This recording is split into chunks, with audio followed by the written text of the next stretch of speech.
है, ला माने नहीं है कोई भी अल्लाह के जैसा, और मोहम्मदुर रसूलुल्लाह अर्थात मोहम्मद ही उस अल्लाह का रसूल है।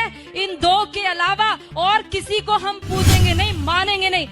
धर्म है ये बिल्कुल शुद्ध एक राजनैतिक आंदोलन है जो कि अरब से चला है और पूरे उसमें घूम रहा है। वो राजनीतिक सत्ता को प्राप्त करने के लिए कुछ भी कर सकते हैं। दूसरी बात मैं आपको ये कहना चाहती हूँ, देखिए हर मुसलमान जो है अपने आप को आदर्श मानता है कि मोहम्मद को, वो अपने आगे मोहम्मद लिखता भी है, तो वो मोहम्मद जैसा बनना चाहता है। मैं आपसे बस ये विनती करती हूँ कि आप एक बार मोहम्मद का चरित्र जरूर पढ़ें। जैसे हम रामायण को पढ़ाने के लिए कहते हैं ना, वैसे आप सबसे विनती है कुरान को पढ़िए और मोहम्मद के चरित्र को पढ़िए। ये पढ़ना बहुत जरूरी हो गया है। राम को पढ़िए और उसको पढ़िए। लोगों को प्रेरणा कीजिए कि कुरान जरूर पढ़ें। अपने बच्चों को अरबी सिखाइए। उनके लेटर, मैं नजीबाबाद से आ रही हूँ, लगातार अरबी में लिखा हुआ है, समझ ही नहीं आता क्या लिखा हुआ है, क्या इसमें पढ़ाया जा रहा है। जिस देश में 3 लाख से ज्यादा मदरसे चल रहे हो, जिस देश में 2 लाख से ज्यादा मस्जिदें विद्यमान हो, उनमें तैयारी क्या हो रही है। दिन रात बोल रहे ला इलाहा इल्लल्लाह, 5 बार बोलते हैं, 5 बार नमाज पढ़ी जाती है और शुरुआत इसी से करते हैं कि कोई नहीं है, ला माने नहीं है कोई भी अल्लाह के जैसा, और मोहम्मदुर रसूलुल्लाह अर्थात मोहम्मद ही उस अल्लाह का रसूल है। इन दो के अलावा और किसी को हम पूजेंगे नहीं, मानेंगे नहीं। अब ये बता दो, जिस व्यक्ति को 5 बार लगातार यही बताया जा रहा हो, दिन में 5 बार जब बताया जाता हो, तो उसकी मेंटलिटी क्या बनेगी। वो सीधे आपके ऊपर तलवार लेकर के खड़ा होगा। और ये केवल, ये तो अजान है, नमाज अलग होती है, ये अजान है। आओ आओ, अपनी नींद को छोड़ करके आओ, बैठो यहाँ। उसके बाद एक मौलवी बोलता है, एक मौलवी के इशारे पर सब झुकते हैं, खड़े होते हैं। उसके बाद वो वहाँ पर आयतों का पाठ होता है, और आयतें हम क्या समझते हैं, जैसे हम मंदिर में घंटा बजाए आते हैं, वैसे उनकी नमाजें चल रही हैं। बिल्कुल गलत सोच है। वो नमाज इसीलिए पढ़ रहा है कि हमारा विनाश करना है। अगर हमारा विनाश करने के लिए कोई व्यक्ति दिन में 5 बार तैयारी करता हो और हर पड़ोसी तैयारी कर रहा हो 5 बार, और हमारी नींद ना खुले, तो याद रखो कि हमने अपना रिमोट कंट्रोल उनके हाथों में दे दिया है।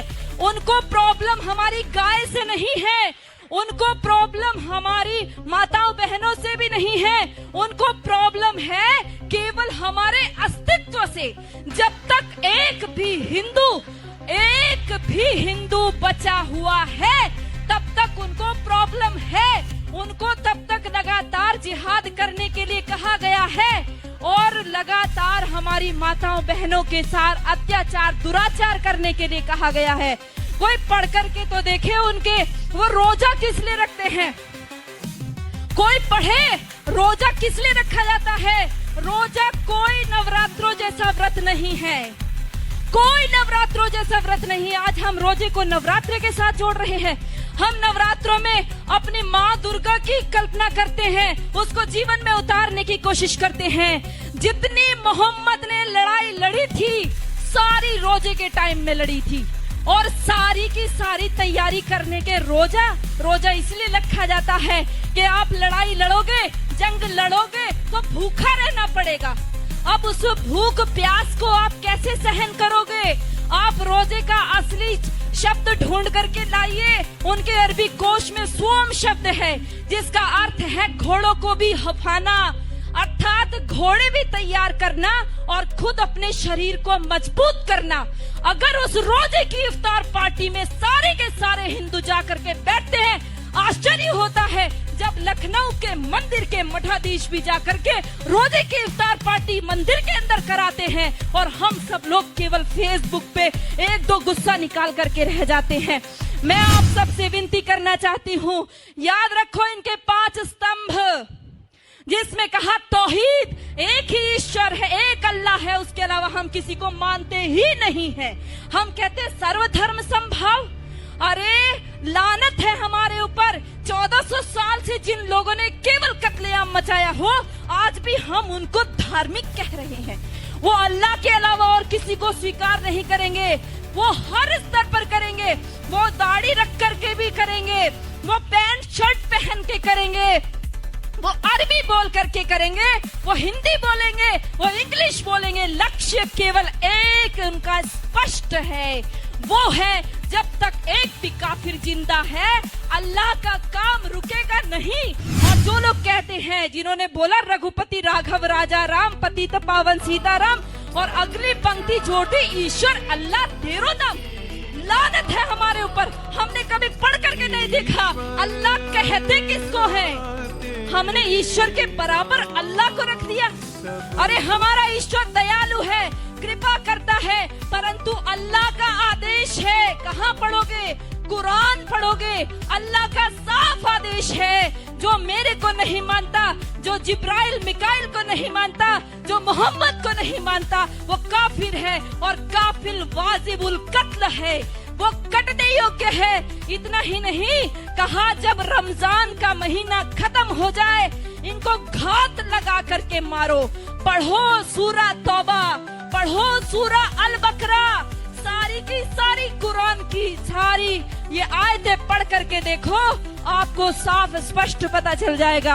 हम सोचते हैं कि उनकी हज यात्रा, हम सोचते हैं उनकी हज यात्रा हमारी अमरनाथ यात्रा जैसी है।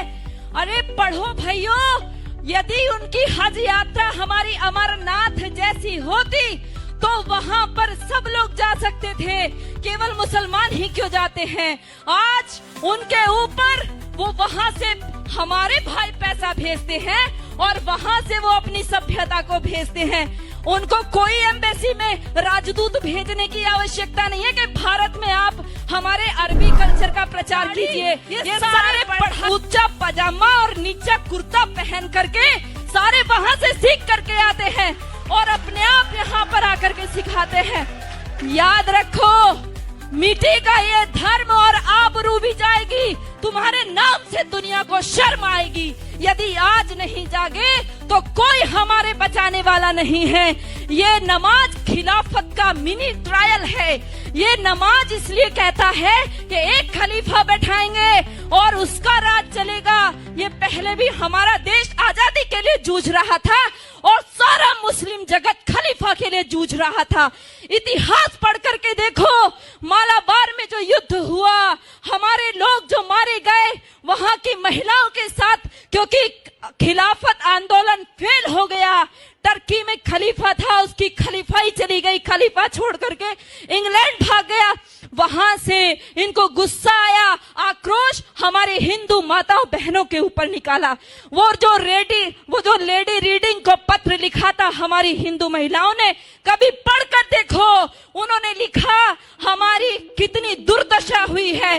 हमारे सामने हमारे बच्चों को, दूध मुहे बच्चों को भाले की नोक पर उछाल करके ऊपर टांग दिया गया। हमारी बेटियों माताओं के साथ में बलात्कार हुए।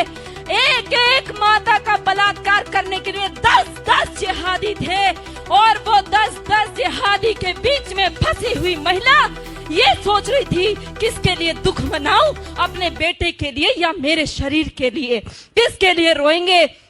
दर्द को भी दर्द आएगा, वो ऐसी भयंकर स्थिति है।